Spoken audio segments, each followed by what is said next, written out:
we were not prepared to pay compensation for land that was seized from us without any purchase price being paid to our ancestors.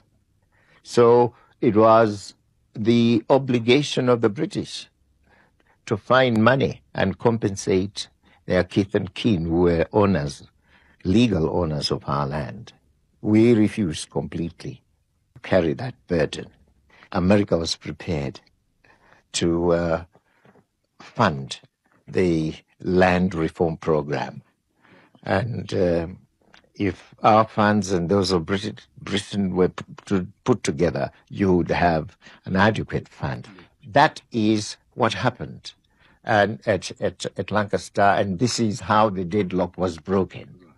Naturally, of course, nothing was written in detail about what had transpired, but we took for granted that everyone was a gentleman, and what they had said would be realized in practice.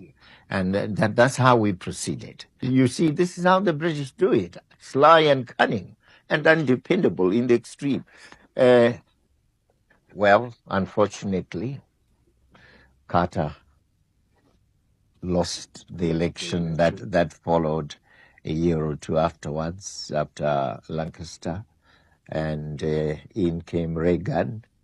And Reagan was a strict character, rigid, didn't know very much. In a sense, he was quite an ignorant president, one of the most ignorant presidents America has had.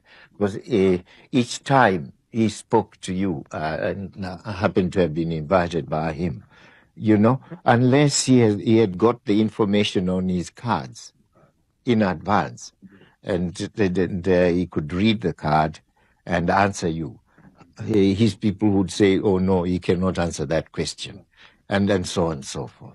And he was playing cards, you know, in discussing with you, and I've joked about it and saying, you don't want to discuss with a man who's playing cards all the time.